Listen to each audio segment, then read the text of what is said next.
part 7 is about some other ways to remember the order of flats and sharps on a music staff. And this part 7 is also about ways to remember how many sharps and flats are in certain key signatures. You might call this the trick part, more tricks. Do you remember that we used a sentence? Fried chicken goes down after every bite. What did that go with? Well, I need a staff. 5 lines is a staff. What's this called? G clef or treble clef. This is the order of my sharps on a music staff. Fried. If I have one sharp, it's the key of G.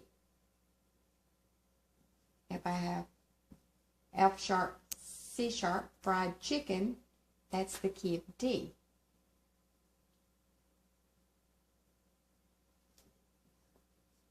Goes, that would be the key of A. And do you remember how we found the last sharp and went to the next letter? So G sharp to the next letter, key of A. All right, so this is fried chicken goes down after every bite. Gives me all of my possible sharps. There's the D sharp, then my A, my E, and my B. 1, 2, 3, 4, 5, 6, 7, for a total of 7 different major key signatures. Okay? Would you look at this backwards with me? B, E, A, D, G, C, F. I'm going to write it here backwards. B, E, A, D, G, C, F. I just like to remember the word bead, and then I just remember GCF. This is the order of my flats. So let's put a staff here.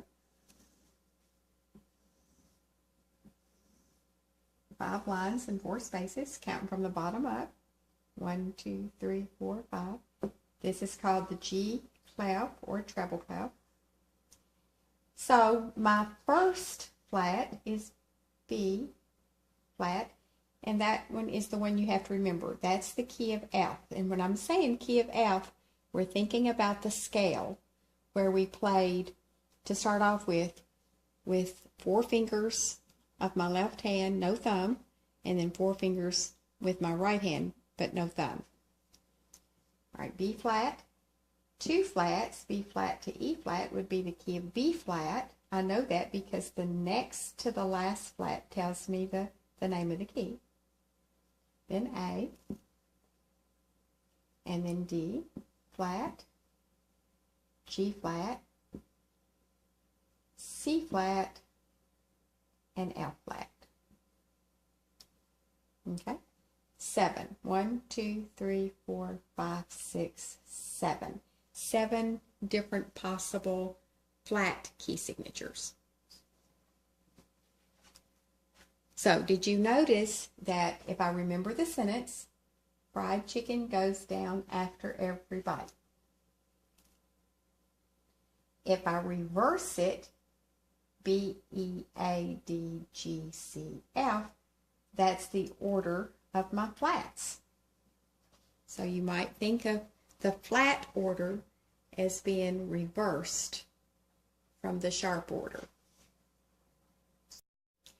There is another helpful tool If you remember some of your circle of fifth diagram, maybe you can remember parts of it and maybe you have trouble with other parts. Let me show you how you can use what you do know to figure out what you don't know. Let's say you know that G has one sharp.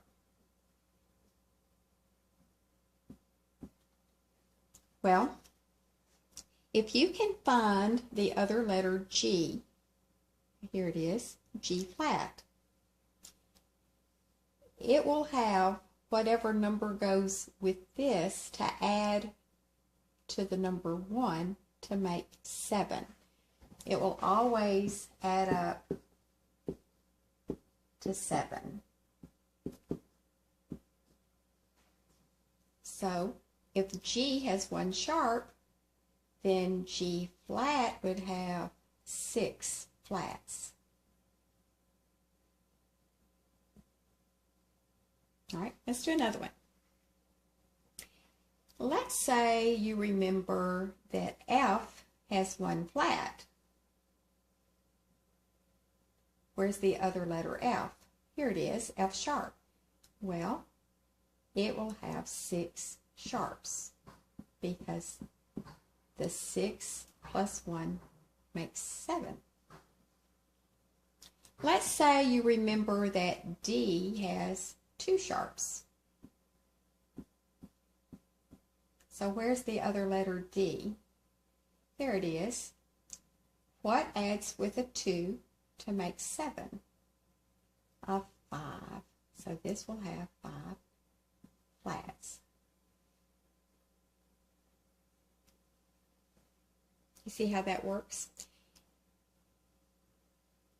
When I took piano lessons, I played in the key of C to start off with. And then the teacher gave me a piece of music that had one sharp in it. And that may have been all I had for a long, long time. But by knowing this little trick or tool, I could know that if this is 1, I could say, oh, G flat must have 6 flats. If I remember that B flat has 2 flats, I can find the B. How many sharps will it have? 5. Because 5 plus 2 is 7. So that little trick might come in handy for you. Maybe you can remember one of them and you just can't think of the other one. But if you remember that the number of flats plus the number of sharps will add up to the number 7. All right, I think that pretty well concludes our lesson on key signatures.